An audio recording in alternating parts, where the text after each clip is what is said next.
I don't know, and I strongly believe you cannot be any way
We're happy with you. We're happy with you.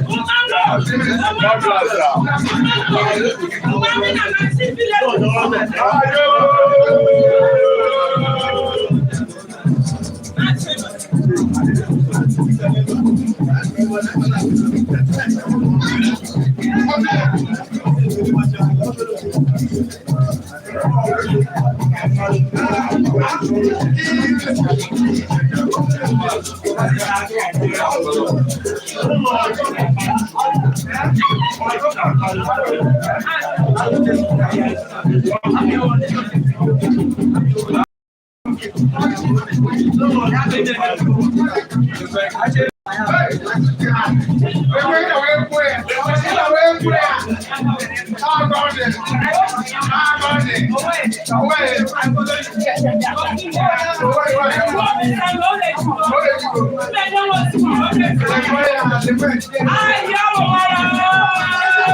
But actually, my flash.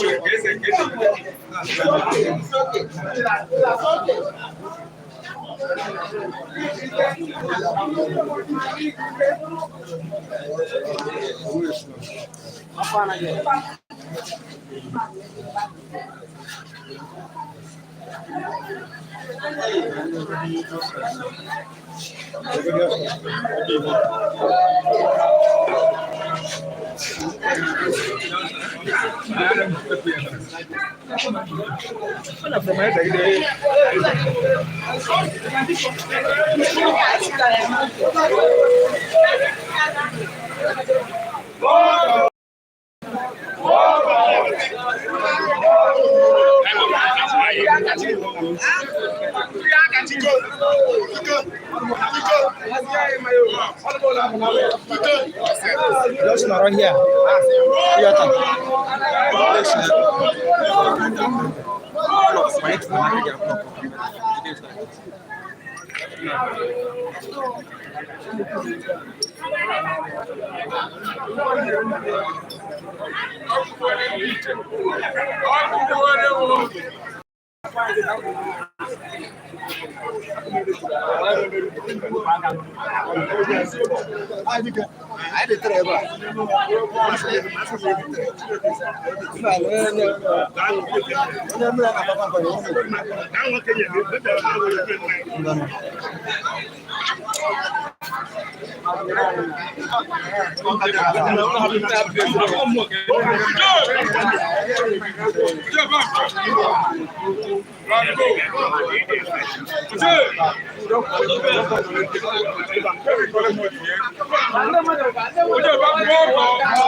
All right, carry that in up. Okay, you can face the camera here. Come closer. I'm supposed to dress in traditional wear. No problem. It's just your no problem. Just go ahead. Go ahead. Drop. Okay, Masin there. Yeah, Masin, you can make him at the top again. Kingsley Philip. Okay. Kano Kuroke. Okay. All right, Masin, because there I know. Okay. Onye ekiri eze taa eze arụ taa my nephew and I'm a lawyer. Okay. And I'm based in Jos. I practice law in Jos. Okay. Yes. Okay, sir. So ndị ihe ebe anyị nọ ugbu a and ndị ihe na-eme ebe a ugbu a. Ihe na-eme ebe a bụ na ndị arụ ahọpụta na onye ma ahụhụ eze ahụ. Okay. Ejiri gaa na the normal places a na-aga. Okay. Anyị gara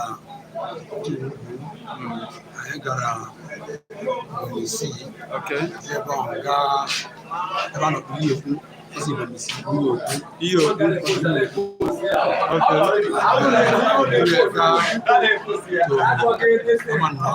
Okay. Okay. Yes, you know,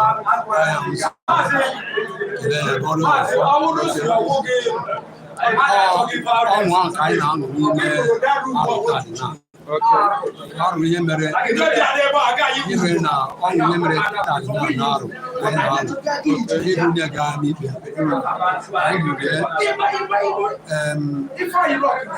ibe the whole very glad peacefully. All right. If you are just joining us, somebody just now joining here. Adamazi TV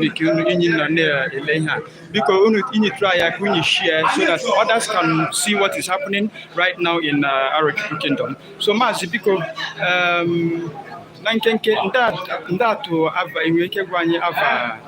you know, yeah. Godwin. Okay. Kanu Ko. Okay. Godwin Kanu Mazi Godwin Kanu. All right. All right, sir. So, that go be the maka echiche today. Yeah, I know. I na-ekele Chineke, na-ekele ndị ichie arụ, na-ekele ihe a bịa ga ata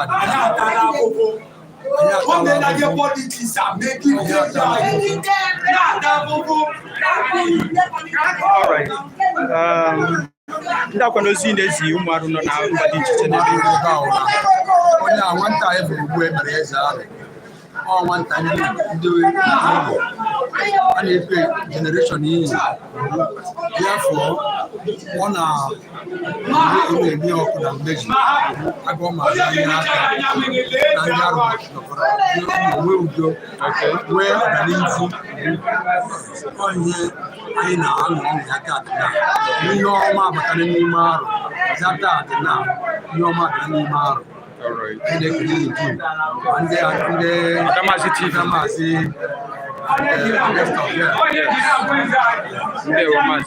Thank you for your time.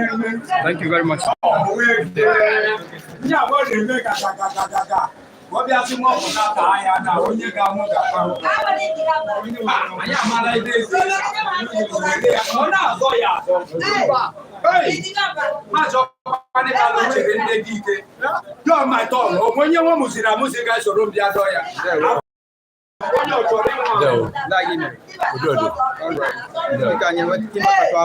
Okay, I'm my chief prophet. Monde Adamazi TV na-ekele. Anyị lere efu ihe na-akpọtụ. Anyị asị ka anyị bịanụ ka anyị gwa ụmụ ive ụmụ arụ nọ na mba dị iche iche ihe na-eme na aliwo dịka ndị na-agbasa ndị midia ịma na ọrụ anyị bụ midia ebe ọbụla ihe ọbụla na-eme anyị na-ewega to the world for the world to see what is happening. So anyị bịara ka anyị mara ihe na-eme. Thank you very much. Oh yeah. Ndewo. Ụgbara gị bụ na ọmụ aha bụ chief prophet Godwin Ogbemme. Ọ kwara bụ secretary of Pampa Two Kingdom. Okay. Yeah, my 5-6 years in the kingdom. Yeah. Ị na-eme taa bụ ihe kwesịrị ime taa maka arọ dị iche na mba ọdọ. Arọ anọ na for 2-3-4 years na-achọ eze. Emechara ihe kwesịrị ka eme dịka otu esi eme ya ewepụta eze. Then emechaa otu esi mee ya ya ọ bụ na o nwere aga ụzara bịa mee ndị kọmitii ewepụtara ka anya maka ihe ọha anya bịa mee ya otu esiri mee ya abịa laghachikwa na custom and tradition aga chọpụtara na ọ bụ nwa Kanu Ijeri bụ onye eze nwere so arụ a ga-egwezi ịkrandụ dị eze ya bụrụ onye akrandụ eze taa. Ihe a na-akpọta ugbu bụ na arụ enwetara eze and nwa obi o jupụtara n'ọṅụ. Ị ga-abụ ihe mere n'ogo ma ihe mfụrụ ihe mere n'obi eze bụ ọrọ bụ ihe mere n'Igbo bụ ihe mere na mmadụ na-agwụ. Ị ga-ahụ na arụ ezuo n'oke kwerekọta na onye a ewepụtara taa akrandụ taa bụ Godwin Kanu Ijeri Okoro Kanu Okokenachi na ọ bụ eze arụ. Eze arụ in council dị aware and ha sọpọtụrụ maka na onye eze nwere. Ndewo. Ndị akwa na ogo nwere ndị Agobi dị gị maka ihe Agobi dị m bụ na udo adịna na Nịarụ. Ọgbaghara niile dị nzọ ọhụụ nza emewere Ikeji nza aba abụọ atọ na udo adịna.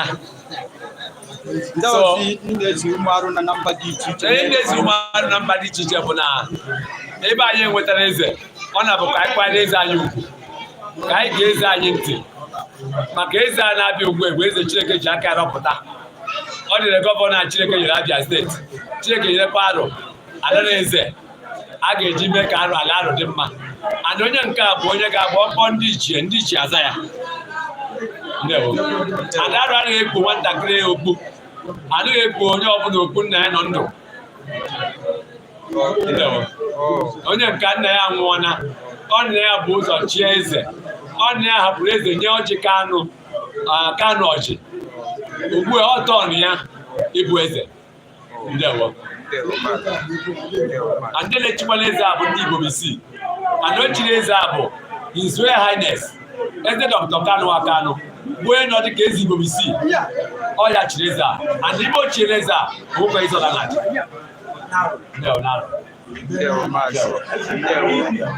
anyị obi dị anyị aṅụrị aka ịza wee sọpere anyị ngwa ụmụ Ivu bụ ụmụ arụ nọ na mba dị iche iche ihe na-eme n'ala Igbo taa ndị inyom arụ na nwanne akwado maka Arochukwu mass return echi ma nọrọ n'elu ya bịa nwekwa nke a nsogbu adịghị anyị na nwa ezigbawa anyị na ha ezisa ozi a wona wee lie ndị arụ niile wona wee lie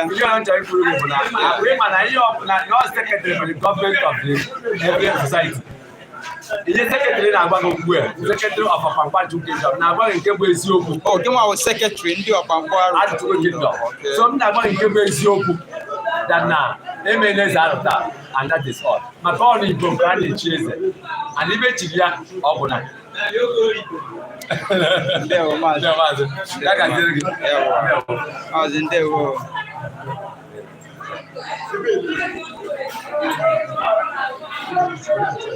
Baba ndewo ndị a gị mere ihe dị mma karịa dị mbụ Papa biko gwatụ anyị afa gị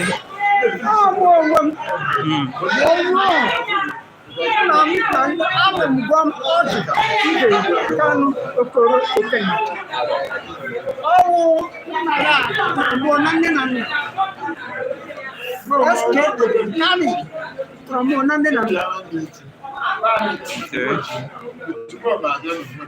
nwanne m ka ọ eze akwado nke mkpọ nna nna ngojachi eze echi arụ mgbe bekee batara ụsara bekee okwu bekee kwuo ọjụ mkpọ ha adịghị mma o nwere ihe ma arụ ekpo akpụrụkpụ ogo ọ na m nna ya owu Kanụ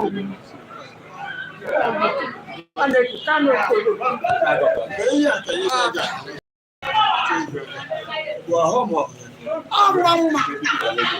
ọ gbara nke ya na-eji eze nna ya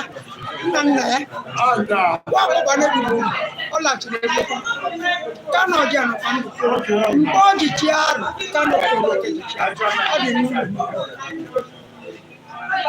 ọ bụ agụji yara eweta bọta rọdụ dị ukwuu mgbe ọ dị n'ụlọ Kanụ ọjị anọ na mmiri mmiri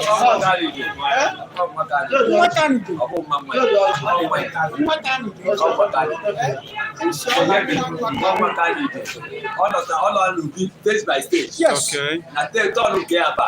Oh my God. Aí a gente chama coisa. Oh my God. ndewo maazị ndewo maazị ndewo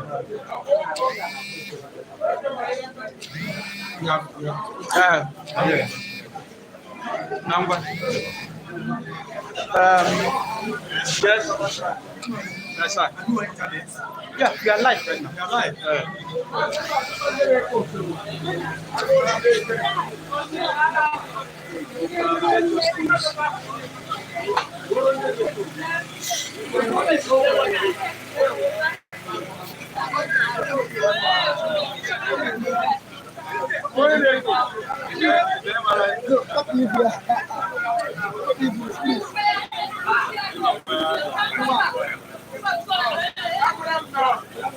somebody come.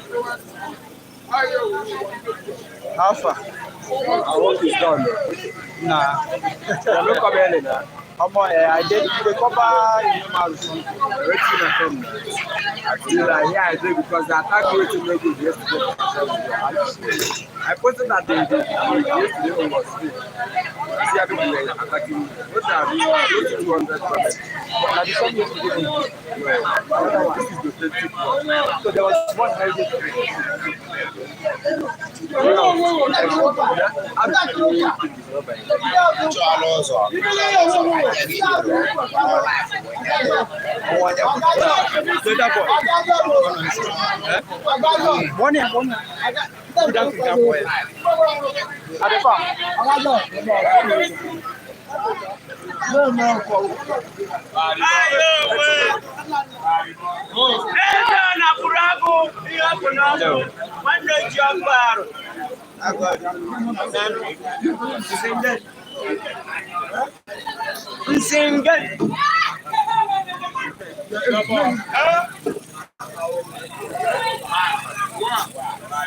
Ayo webu eze na pụrụ agụ ihe ọ bụ n'ọnụ nwanne ji ọkpa arụ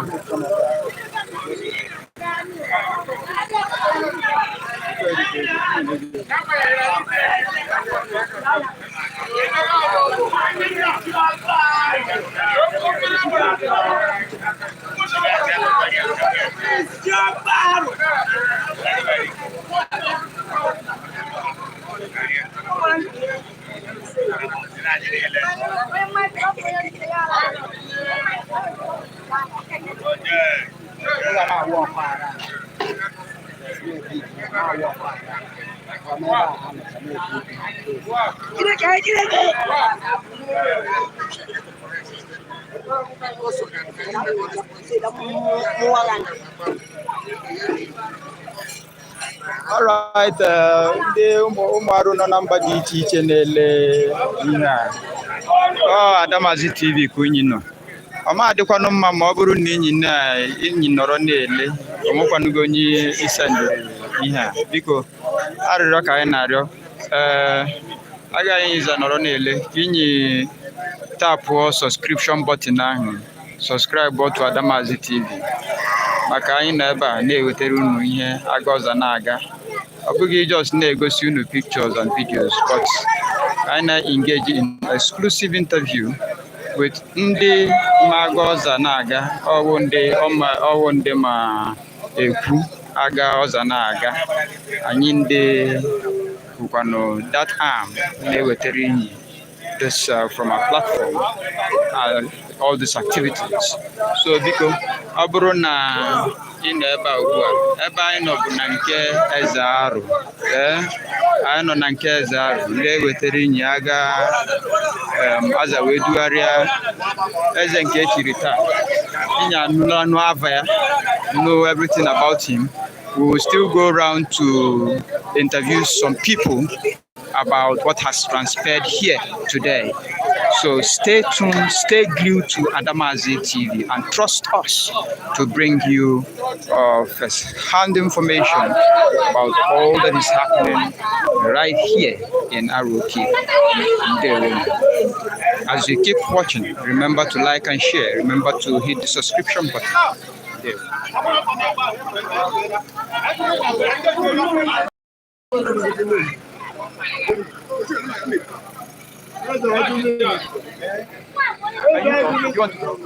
You want to say something? Okay. Ndewo. Good evening. How are you doing? I'm fine for today because today we have a new country. We are so happy. Okay. Arochukwu finally has the right person on the throne. Okay. Okay.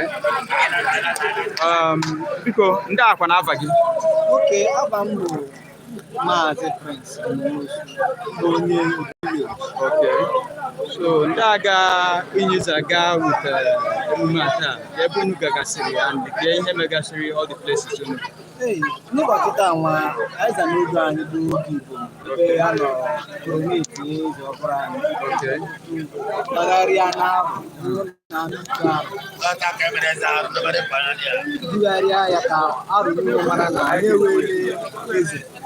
Mmemme nkịta dọkpụrụ ọfụma anyị kelekwara ọbasibu lekwa mmemme taa ọfụma n'enweghị mkpọbi ọkụ n'enweghị mmerụ azụ. Anyị ejupụtala na ụlọ ya. All right, you can make it what one his full name.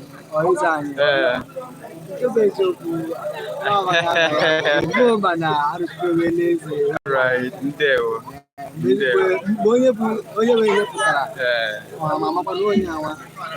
That's right. Ndewo when dị n'ebe a ka anyị nụkwa from them. Ndewo nụ. Oh yes, so ndewo biko. N'oteele anyị bidoro na-atụ anya ụdị ihe ndị aga. Yes. Na anyị zara nso ụtụtụ. Yes. Biko mere ha ka erute ugbu a nwa. Biko nke ni agụ obi ụtọ satị anya anyị enweele eze. That's right. Anyị sị na egwu eme n'iwa. Adịghị ebu. Yes. Emekwa. Okay. Na ihe dị mbụ dịka ihe ndị ichie. Yes.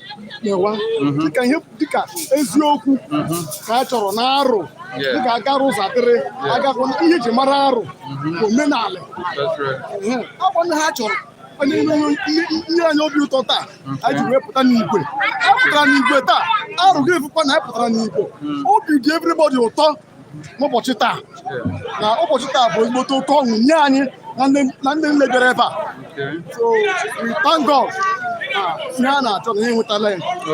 So onye olu okwu m taa. Nne ekele ndị niile bịara ebe a. Mgbe ha na-ala ụkwụ ọjọọ akụkwa ha, ha ga-alarụ ụlọ ha n'udo. So ihe gazubara ezi niile nọ na Arochukwu. Yes. Igosi na enweela eze ọhụrụ na arụ. Garuo ma ama ikpe gbaa ebe niile gburugburu. Gbaruo gbaba ebe niile ụmụ nwaanyị ndị niile ma ndị na-alụ nwaanyị ma ndị nọ meeting. They was very happy. Okay. They are happy today. All right. Yes. Ndewo man. Ndewo.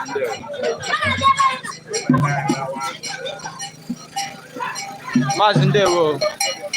Maazị Ndewo. Ah, dede. Ndewo sir. Yeah. All right. Biko, ị ike ịgwata anyị otu obi dị gị maka eze echiri na arụ taa. Why it is a good one because all the men man they were okay. And the men man they were I don't need it. Biko gwata anyị afa ya. Mama Carlo. Okay, Nachi. Okay. Okay. Okay. Papa no obey no kuro no. I say I happen obey no kuro gam. Okay. About my ile do. All right. Ndewo Mazi. We accepted whatever that is happening today. Okay. All right. Thank you, sir. Okay, guys. As you can see, there is a book here. Someone presenting. This is me showing us a book here. This is titled "The Arochukwu Kingdom and Its Contribution to Civilization." Yes. Okay. Was the British Arochukwu War. Okay. 1901 to 1902. Yeah, right. Presented by me, standing before you. Wow. Yes. Mazi biko gwatuna anyị aba gị. Aba wo Mazi Godwin Okafọ mmadụ. Okay. Mazi biko ndị ihe mere na Arochukwu Igbo taa. Ihe mere taa wo ihe mere anyị dewere anya na ọmadị. So taa obi ọma taa wo ụzọ ike nzu arụ ọha n'obi ụtọ obi onye nwere ụtọ na ya wetara eze a na-achọ ga-aga ọdụ ugbu a ọganihu ka a chọrọ no grace of Aro anyị achọrọ division na Aro na tribalism anyị chọrọ ka Aro nọ in one wetara development anyị nwere somebody that is knowledge wise and academical and what have you go do anyị a way forward in Arochukwu Kingdom. Wonderful. So iso ha garịa ngharị agarị taa izi ndị Aro niile na Aro enweela eze ọhụrụ. As a citizen, as indigene of Arochukwu Kingdom. Wonderful. Ndị ọzọ ị na-ezi ụmụ Aro nọ na mba dị iche iche na-ele ihe a na-eme. Emekọrọ ụmụ Aro na-eche iche na mba ma n'ụlọ ogekwentụ ebe onye nye nọ wotara ya nọta anyị Aro wofu nwanne wo mejọ wuru nwanne gị emejọ correct nwanne gị anụkwa na ntụ because they correct nwanne gị mistake o mere ọma ma ogo mere mistake ihe pịa onye megara mistake a na-aga n'ife ọ nwa aga ọ dị n'okwu ochie nye nwata ndụmọdụ nwata gwara ngwa ndụmọdụ na ochie onye ochie agụwa dị nganga Ndewo Maazị. Ndewo Maazị. Thank you very much. Ndị Adamazi TV na-ekele gị. Ndewo Maazị. Thank you very much. Yeah.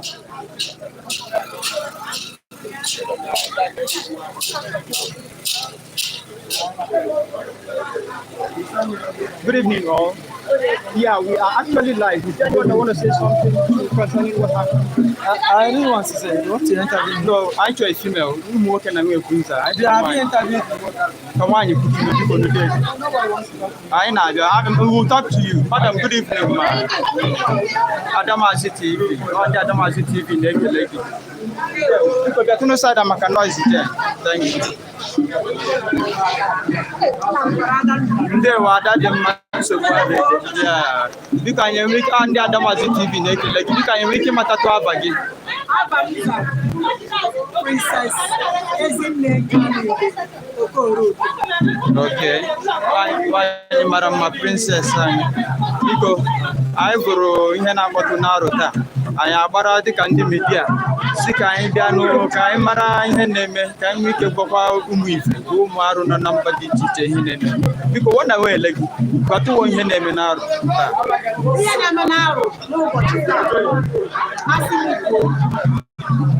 liberation of Naruta. Amen. Freedom of Naruta. Amen. Amen. I'm not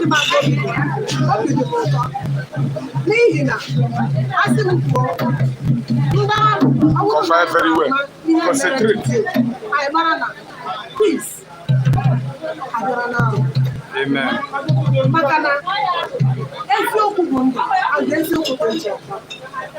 That's right.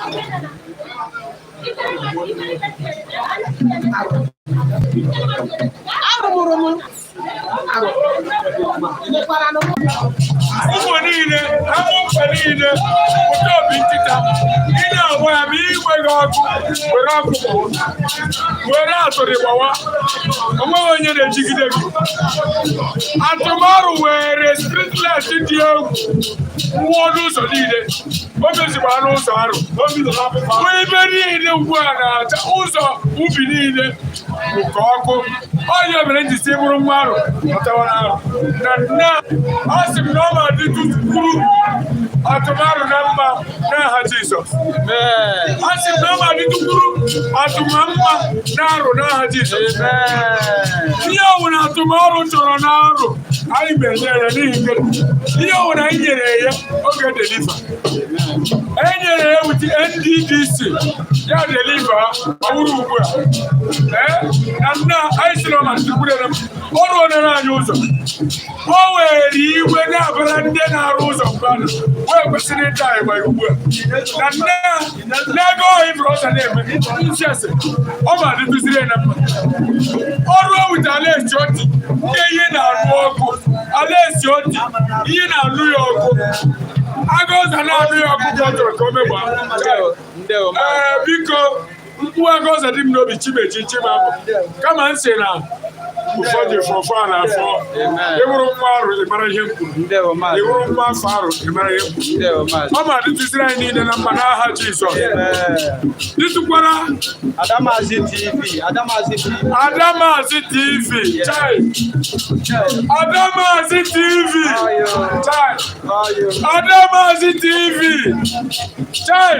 Now, Adamazi TV. This is no man into the Amen. Choraka, you know what they even are. You make that on a club. Send the arrow one in. Kamana, you play the show. My God. I'm at the Amen. Adamazi TV. Amen. He will clean a bell. If you are not going to my shop, furniture shop, payment that they can hold it. I go opportunity. But here, 3 man. If we are new, yeah,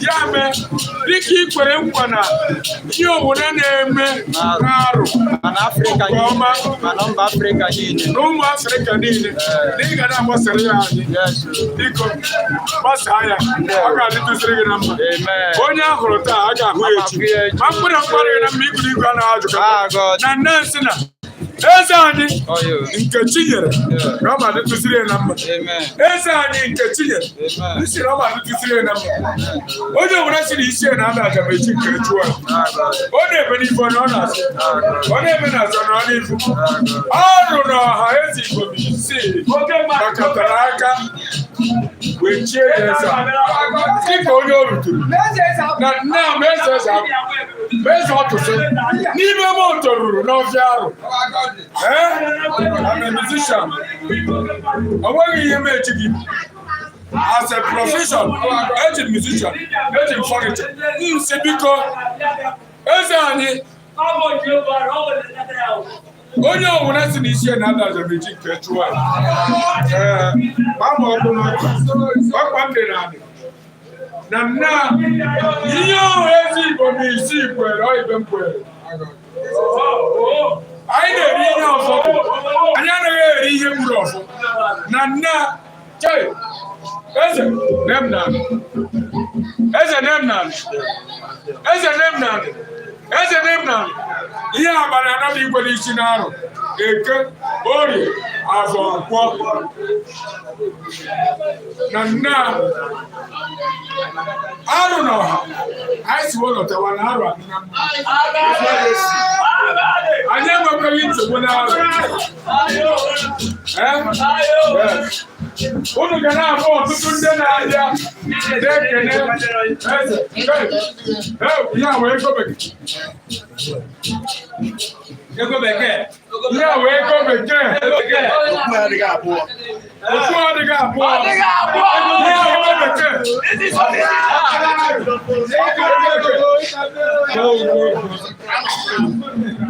ya wee ego bekee o meziri nwanne na ibe onye mere m na-arụchi dị ma kpọrọ ọkụ anyị na-asa were nsogbu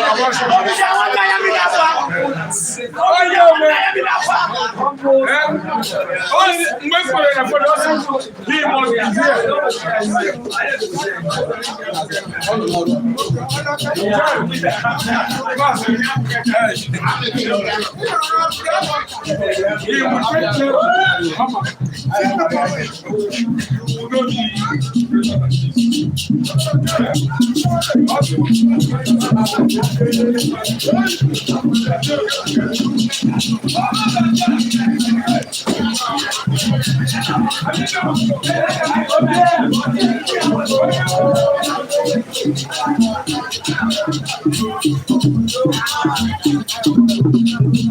ego bekee ndewo maazị ndewo dede ọma ihe inwe egwu ụmụ arụ na-elele ihe a na-eme n'arụ taa anyị ndewo ndị Adamazi TV I bring all African communities, all right, we connect all Africans to their roots. We are the showcase of the cultural heritage of the African community.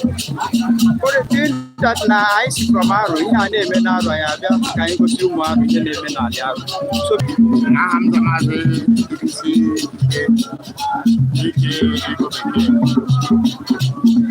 I'm very, very happy. I'm just short of words. What's going on?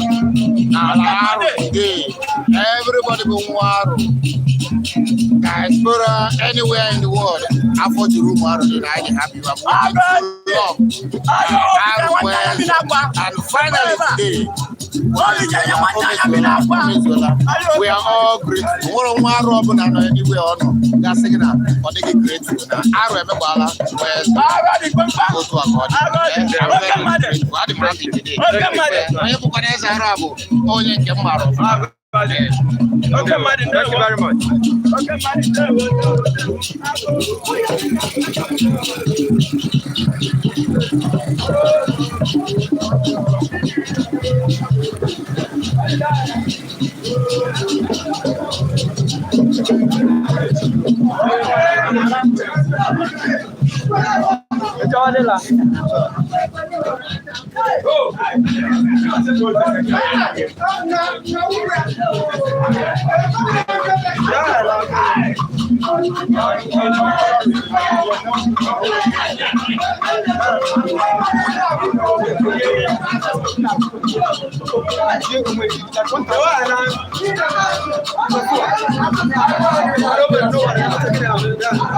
Okay, man.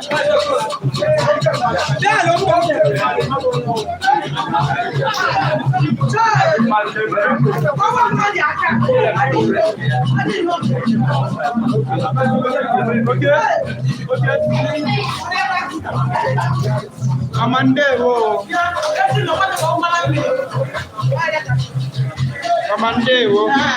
Good evening. Bye,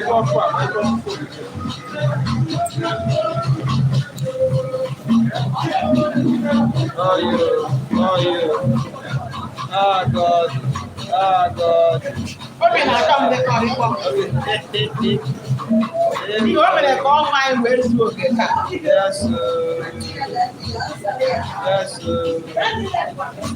there was one. Yes,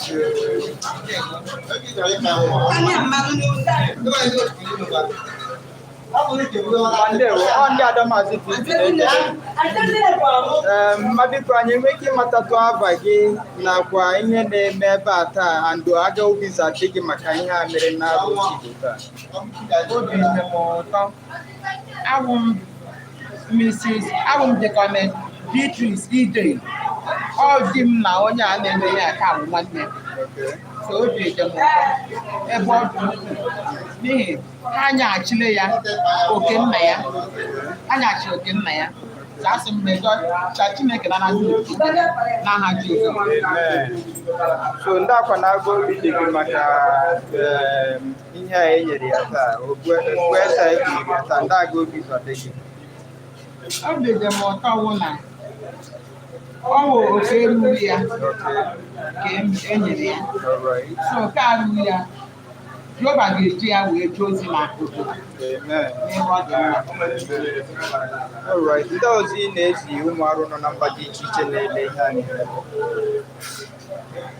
Asị m ụmụ arụ nọ na mba dị iche iche ha ṅụrị ọṅụ n'ihi na Chineke asọpụla gị n'okwu ọnụ ya. Ndewo, mama. Thank you very much.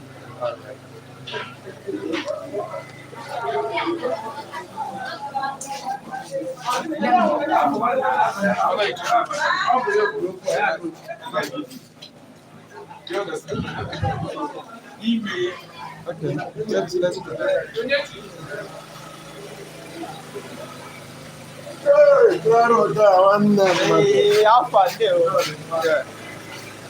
Okay, ndị na-ele anyị